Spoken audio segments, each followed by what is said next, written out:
ഇന്ന് നമുക്ക് സോഷ്യൽ മീഡിയയിലൊക്കെ വൈറലായിക്കൊണ്ടിരിക്കുന്ന ലേസി മോമോസിൻ്റെ റെസിപ്പി നോക്കാം. ഇതുണ്ടാക്കാനായിട്ട് വളരെ എളുപ്പമാണ്, എന്ന അടിപൊളി ടേസ്റ്റാണ്. മാവ് കുഴച്ചും പരത്തിയും ഒന്നും സമയം കളയാതെ നമുക്ക് നല്ല ടേസ്റ്റി ആയിട്ടുള്ള മോമോസ് ഉണ്ടാക്കാനായിട്ട് പറ്റും. അപ്പോൾ അധികം സമയം കളയാതെ ഇതെങ്ങനെ ഉണ്ടാക്കാന്നുള്ള റെസിപ്പി നോക്കാം. ഞാനിവിടെ ചിക്കൻ മോമോസാണ് ഉണ്ടാക്കുന്നത്. അപ്പോൾ ബോൺലെസ് ആയിട്ടുള്ള 5-6 പീസ് ചിക്കൻ എടുത്തിട്ടുണ്ട്. ഇതൊരു മിക്സിയുടെ ജാറിലിട്ടിട്ട് ഒന്ന് ക്രഷ് ചെയ്തിട്ട് എടുക്കാം. ഇനി ഒരു ബൗൾ എടുത്തിട്ട് ഈ ക്രഷ് ചെയ്ത ചിക്കൻ അതിലേക്ക് ഇട്ട് കൊടുക്കുക. അതുപോലെ 1 കപ്പ് ക്യാരറ്റാണ് ഗ്രേറ്റ് ചെയ്ത് ചേർക്കുന്നത്. പിന്നെ 1 കപ്പ് ക്യാബേജ് ഗ്രേറ്റ് ചെയ്തതും ക്യാപ്സിക്കം ഗ്രേറ്റ് ചെയ്തതും പിന്നെ ഒരു 1/2 കപ്പ് മല്ലിയിലയാണ് ചേർത്ത് കൊടുക്കുന്നത്. ഇതിലേക്ക് 1 ടീസ്പൂൺ കുരുമുളക് പൊടിയാണ് ചേർത്ത് കൊടുക്കുന്നത്. അതുപോലെ 2 ടീസ്പൂൺ സോയാ സോസ് ചേർത്ത് കൊടുക്കുന്നുണ്ട്. 1 ടീസ്പൂൺ ടൊമാറ്റോ കെച്ചപ്പും കൂടെ ചേർത്ത് കൊടുക്കുക. ഇത് നല്ലപോലെ ഇളക്കിയെടുക്കുക. സോയാ സോസിലും ടൊമാറ്റോ സോസിലും സോൾട്ട് ഉണ്ടാവും. അതുകൊണ്ട് നല്ലോണം കുഴച്ചതിന് ശേഷം ഒന്ന് സോൾട്ട് ചെക്ക് ചെയ്തതിന് ശേഷം കുറവാന്ന് തോന്നുക വെച്ചാൽ മാത്രം എക്സ്ട്രാ ആഡ് ചെയ്താൽ മതി. ഇത്രയും വെജിറ്റബിൾസ് ചേർക്കണമെന്ന് ഒരു നിർബന്ധമില്ല. നിങ്ങളുടെ കയ്യിൽ അവൈലബിൾ ആയിട്ടുള്ള വെജിറ്റബിൾസ് മാത്രം ചേർത്താൽ മതി. ഇനിയിപ്പോൾ ഒന്നും ഇല്ലെങ്കിലും ചിക്കനും സവാളയും മാത്രം വെച്ചിട്ട് ഇതുപോലെ ഉണ്ടാക്കാം. ചിക്കൻ ഇതുപോലെ ചേർക്കുമ്പോൾ വേവോ എന്നുള്ള ടെൻഷനൊന്നും വേണ്ട, നല്ലോണം വെന്ത് കിട്ടും. എല്ലാം നല്ലോണം മിക്സ് ആവുന്നവരെ കുഴച്ചെടുക്കുക. ഇത് കുഴയ്ക്കുമ്പോൾ ചെറുതായിട്ട് വെള്ളം വരുന്ന പോലെ തോന്നും. വെള്ളം പോകുന്ന രീതിയിൽ അമർത്തി കുഴയ്ക്കേണ്ട ആവശ്യമൊന്നുമില്ല. ഇതുപോലെ ചെറിയ ബോളുകളായിട്ട് നിങ്ങളുടെ ഇഷ്ടത്തിനനുസരിച്ചുള്ള വലുപ്പത്തിൽ ബോളാക്കി എടുക്കാം. ഇതിനി ഫ്രീസറിൽ വെക്കാം. ഒരു 10-15 മിനിറ്റ് ഫ്രീസറിൽ ഇരിക്കട്ടെ. ആ ഗ്യാപ്പിൽ നമുക്കിതിന് വേണ്ട ചട്നി റെഡിയാക്കാം. അതിനായിട്ടൊരു പാൻ അടുപ്പത്ത് വെച്ചിട്ടുണ്ട്. ഇതിലേക്ക് 2 വലിയ തക്കാളിയാണ് ഞാൻ ആഡ് ചെയ്യുന്നത്. തക്കാളി ഇത്രയും വലിയ പീസായിട്ട് കട്ട് ചെയ്തിട്ട് ഇതിലിട്ട് കൊടുക്കുക. 1 കപ്പ് വെള്ളം ഒഴിക്കുക. ചെറിയ കപ്പാണ് കേട്ടോ. പിന്നെ ഒരു 1/4 സ്പൂൺ മുളക് പൊടിയും കൂടെ ഇട്ടിട്ട് അടച്ചു വെച്ച് കുക്ക് ചെയ്യുക. ഇതൊരു 10 മിനിറ്റ് ഇങ്ങനെ ഇരിക്കട്ടെ. 10 മിനിറ്റ് കഴിയുമ്പോൾ നല്ലോണം വെന്ത് ഇതിൻ്റെ തൊലിയൊക്കെ ഇങ്ങനെ അടർന്നു പോന്നിട്ടുണ്ടാവും. ഇനി നമുക്കിതിൻ്റെ തൊലി മാറ്റിയെടുക്കാം. തക്കാളി കുക്ക് ചെയ്യുമ്പോൾ അടച്ചു വെച്ച് കുക്ക് ചെയ്യണം. അതുപോലെ ലോ ഫ്ലെയിമിൽ വെച്ചിട്ട് വേണം കുക്ക് ചെയ്തെടുക്കാനായിട്ട്. ആയി കഴിയുമ്പോൾ നമുക്കിതുപോലെ സ്കിന്നൊക്കെ വിട്ട് കിട്ടും. ഇനി ഇത് ചൂടാറാനായിട്ട് വെക്കുക. ചൂടാറി കഴിയുമ്പോൾ ഇത് നമുക്ക് അരച്ചെടുക്കണം.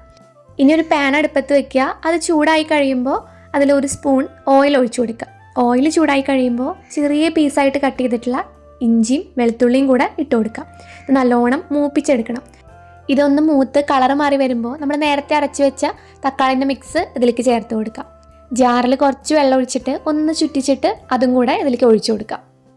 ഇനി എല്ലാം കൂടെ നല്ലോണം ഇളക്കി ഒന്ന് തിളപ്പിക്കാനായിട്ട് വെക്കുക. ഇത് നല്ലോണം തിളച്ച് വരുമ്പോൾ ഇതിലേക്ക് കുരുമുളക് പൊടി ചേർത്ത് കൊടുക്കണം. അതുപോലെ സോയാ സോസ് പിന്നെ കുറച്ച് ടൊമാറ്റോ സോസും കൂടെ ഇട്ട് കൊടുക്കുക. നല്ലോണം ഇളക്കിയെടുക്കുക. ഇതിൽ നമ്മൾ ഉപ്പ് ചേർത്തിട്ടില്ല. നേരത്തെ പറഞ്ഞ പോലെ ടൊമാറ്റോ സോസിൻ്റെയും സോയാ സോസിൻ്റെയും ഉപ്പ് നോക്കിയിട്ട് കുറവാന്ന് തോന്നുക വെച്ചാൽ മാത്രം എക്സ്ട്രാ ഉപ്പ് ആഡ് ചെയ്ത് കൊടുത്താൽ മതി. ലോ ഫ്ലെയിമിൽ വെച്ചിട്ട് വേണം നമ്മളിത് കുക്ക് ചെയ്തെടുക്കാനായിട്ട്. ഇതാ നല്ലോണം കുറുകി വന്നിട്ടുണ്ട്. ഒരു സോസിൻ്റെ ഒക്കെ കൺസിസ്റ്റൻസി ആയിട്ടുണ്ട്. നമുക്ക് ഓഫ് ചെയ്യാം. ഈ സമയം കൊണ്ട് നമ്മുടെ ഫ്രീസറിൽ വെച്ചിട്ടുള്ള ബോൾ അത്യാവശ്യം തണുത്ത് വന്നിട്ടുണ്ട്. ഇനി നമുക്കൊരു ബൗളിൽ വെള്ളം വേണം. അതുപോലെ ഞാനിവിടെ ഗോതമ്പ് പൊടിയാണ് എടുക്കുന്നത്. ഗോതമ്പ് പൊടിയിലാണ് നമ്മൾ ഈ മോമോസ് ചെയ്തെടുക്കുന്നത്. ഓരോ ബോൾ എടുത്തിട്ട് ആദ്യം ഗോതമ്പ് പൊടിയിൽ ഒന്ന് കോട്ട് ചെയ്തെടുക്കുക. എല്ലാ ഭാഗത്തും നല്ലോണം ആയി കഴിയുമ്പോൾ വെള്ളത്തിലൊന്ന് മുക്കിയെടുക്കുക. ഒരുപാട് നേരം വെള്ളത്തിൽ മുക്കി പിടിക്കരുത്. ജസ്റ്റ് ഒന്ന് മുക്കുക, എടുക്കുക. എന്നിട്ട് വീണ്ടും ഗോതമ്പ് പൊടിയിൽ കോട്ട് ചെയ്യുക. വീണ്ടും വെള്ളത്തിലാക്കുക. അങ്ങനെ ഒരു 3-4 വട്ടം ചെയ്തിട്ടുണ്ടെങ്കിൽ നമുക്ക് നല്ല തിക്കായിട്ടുള്ളൊരു കോട്ടിംഗ് ആയിട്ട് കിട്ടും. ഓരോ തവണയും വെള്ളത്തിൽ മുക്കുമ്പോൾ കൈമ നിറച്ച് ഗോതമ്പ് പൊടി ഇങ്ങനെ കട്ടയായിട്ട് ഇരിക്കുന്നുണ്ടായിരുന്നു. അതുകൊണ്ട് ഞാൻ അടുത്ത വട്ടം സ്പൂൺ വെച്ചിട്ടാണ് ട്രൈ ചെയ്തത്. സ്പൂൺ വെച്ചിട്ടാവുമ്പോൾ കുറച്ചും കൂടെ എളുപ്പമായിട്ട് എനിക്ക് ഫീൽ ചെയ്തു. ഓരോന്ന് ഇതുപോലെ ഗോതമ്പ് പൊടിയിൽ കോട്ട് ചെയ്തിട്ട് അതേ സ്പൂൺ കൊണ്ട് തന്നെ എടുത്ത് വെള്ളത്തിൽ മുക്കി പിന്നെ വീണ്ടും ഇതേ പ്രോസസ്സ് തന്നെ കൈക്ക് പകരം സ്പൂൺ ഉപയോഗിച്ചാലും നമുക്ക് നല്ല ഈസി ആയിട്ട് കിട്ടും. പുറമേയുള്ള കോട്ടിങ് അത്യാവശ്യം തിക്കായി തോന്നുന്നവരെ നമുക്ക് ഈ പ്രോസസ്സ് റിപ്പീറ്റ് ചെയ്യാം. 4-5 വട്ടമൊക്കെ ചെയ്തിട്ടുണ്ടെങ്കിൽ തന്നെ നമുക്ക് നല്ല തിക്കായിട്ട് ഇത് കിട്ടും. ഇതുപോലെ കിട്ടും. ഈ സെയിം പ്രോസസ്സ് നിങ്ങൾക്ക് മൈദ വെച്ചിട്ടും ചെയ്യാം. ഞാൻ കുറച്ച് ഹെൽത്തി ആയിക്കോട്ടെ എന്ന് വിചാരിച്ചിട്ടാണ് ഗോതമ്പ് പൊടി വെച്ച് ചെയ്തത്. ട്രൈ ചെയ്തതിൽ എനിക്ക് ഏറ്റവും ഈസി ആയിട്ട് തോന്നിയത് ഈ ഒരു മെത്തേഡാണ്. എല്ലാ ബോൾസും വെള്ളത്തിൽ ഡിപ്പ് ചെയ്തിട്ട് നേരെ പൊടിയിലേക്ക് ഇടുക. എന്നിട്ട് ഈ പാത്രം ഒന്ന് ഇങ്ങനെ റൊട്ടേറ്റ് ചെയ്ത് കൊടുക്കുക. അപ്പോൾ എല്ലാ ഭാഗത്തും പൊടിയായിട്ട് നമുക്ക് ഈസി ആയിട്ട് കിട്ടും. ഏറ്റവും ലാസ്റ്റ് ഈ മാവിൽ കോട്ട് ചെയ്തതിന് ശേഷം കൈ വെച്ചിട്ടൊന്ന് ഉരുട്ടി കൊടുക്കുക വെച്ചാൽ നല്ല ഭംഗിയുള്ള ബോൾസായിട്ട് ഇതുപോലെ കിട്ടും.